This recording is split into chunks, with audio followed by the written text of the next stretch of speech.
ఎవరు ఏం చేసినా తెలంగాణ ఉద్యమంలో మనందరం చేసిన ఉద్యమాలకు మనకంటూ ఒక పేజీ ఉంటుంది, ఒక చరిత్ర ఉంటుంది. కేసీఆర్ గారికి మాత్రం ఒక పుస్తకమే ఉంటుంది.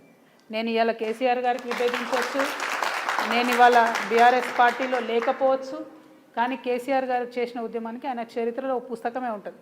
ఆ విషయాన్ని కాదు అని చెప్పి రేవంత్ రెడ్డి గారు కేసీఆర్ గారిని రాజకీయంగా ఎదుర్కొనే దమ్ము ధైర్యం లేక ఆయన మీద విమర్శలు చేస్తున్నారని నేను భావిస్తున్నాను. నేను కేసీఆర్ గారికి మద్దతు ఇస్తలేను.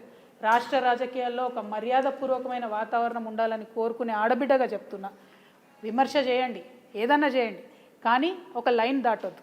రేవంత్ రెడ్డి గారు అన్ని లైన్లు దాటి ఒక జాతిని పట్టుకొని మాట్లాడుతూ ఉన్నారు. నేను నిన్న కూడా చెప్పిన అది కరెక్ట్ కాదు. ఏ జాతిని ఎవరు కూడా అవమానించకూడదు. అన్ని జాతులకు మనం గౌరవం ఇచ్చుకుంటేనే బాగుంటుంది. కేసీఆర్ గారి చరిత్ర చెడిపేస్తా అంటే చెరిగేది కాదు, అట్లనే రేవంత్ రెడ్డి గారి చరిత్ర కూడా చెరిగేది కాదు. అది మంచిదా చెడ్డదా ఆయన నిర్ణయించుకోవాలి, నాకు అనవసరం.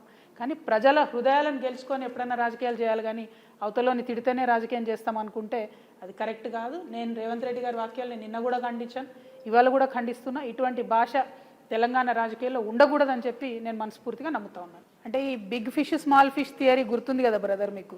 స్మాల్ ఫిష్ని పట్టుకొని బిగ్ ఫిష్ని ఇడిచిపెట్టుడు అనేది ఫోన్ ట్యాపింగ్లో కూడా అదే జరుగుతుందని నాకు అనిపిస్తుంది. ఇప్పుడు ప్రణీత్ రావు అనే అతను డిఎస్పీ, తనని డిమోషన్ చేశారు. మరి ఎందుకోసం డిమోషన్ చేశారు అనేది ప్రభుత్వం అయితే ఇక్కడ చెప్పలే.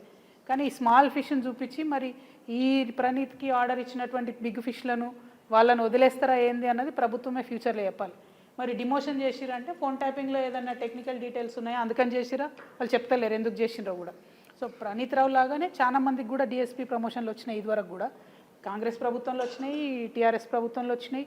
సో డిపార్ట్మెంట్ని ఇట్లా డిమోరలైజ్ చేయకుండా, ప్రభుత్వాలు మారినప్పుడల్లా అధికారులను వేధించకుండా దయచేసి పొలిటీషియన్స్ మనం ఆదర్శంగా నిలబడాలి. అసలు ఎందుకు చేసిరు అనే విషయం ప్రభుత్వం క్రిస్టల్ క్లియర్గా చెప్పాలి. ఒకటి. రెండు, అసలు ఇది ఎప్పుడు కంక్లూడ్ అవుతుందో చెప్పాలి. చూడలేక వస్తున్నాం ఈ టీవీ సీరియల్ని మనం.